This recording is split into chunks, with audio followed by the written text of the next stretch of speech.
If we arbitrarily choose as a society that that person, just because of their stage of development, is somehow less worthy of the protection of our state, the protection that we all enjoy, then who else could we apply that same thing to? What other demographic could we label as lesser than, not worthy of the protections that we enjoy?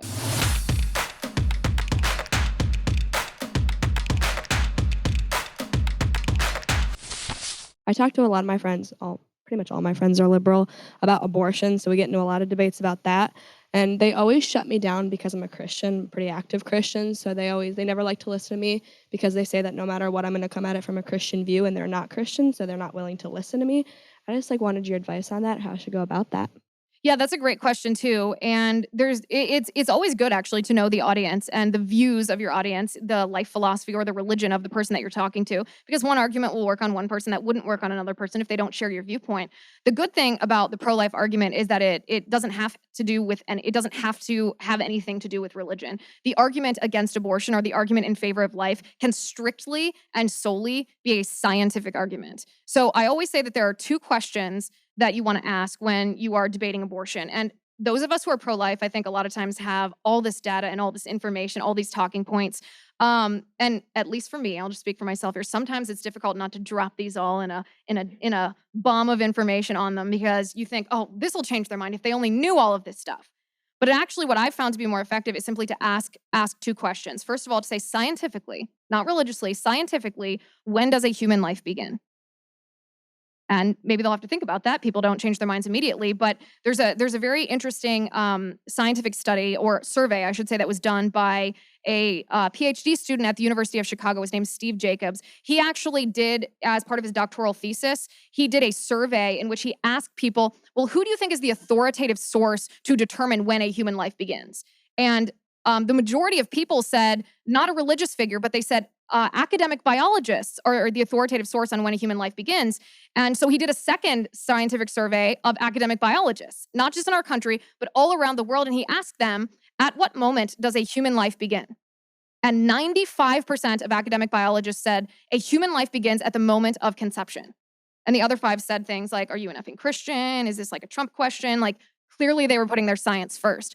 So if you present the scientific argument about when a human life begins, after you ask them the question first, and then once you've established with them when a human life begins, then you say, then what right do we have to end that life? If we arbitrarily choose as a society that that person, just because of their stage of development, is somehow less worthy of the protection of our state, the protection that we all enjoy, then who else could we apply that same thing to? What other demographic could we label as lesser than, not worthy of the protections that we enjoy? And you have to remember that going back to the first part of his survey, 23% of people who identify as pro-choice don't believe that life begins at conception. And over 80%, I think it's 83%, think that if the knowledge of when a human life begins were to be more widely known, then people's opinions would change on abortion.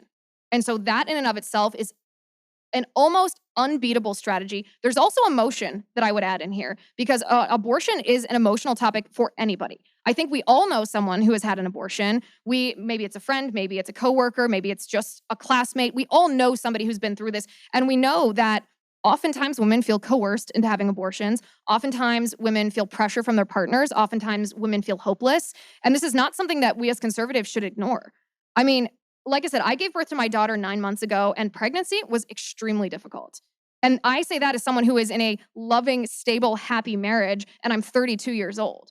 So when we're talking about young women who are facing unexpected pregnancies, and they don't have the advantages that I have, a husband and, a family and, the financial means, this is something that we certainly should acknowledge. And we as a pro-life movement should do our best to support women, meeting them where they are, saying, I hear what you're going through. I hear your fear. I know physically what you're going through is difficult. I know your life is going to change. But we as conservatives should say, but you can do it. You're a woman. You can do both. Yes, your life is going to change, but there is not one moment that you will regret having that baby.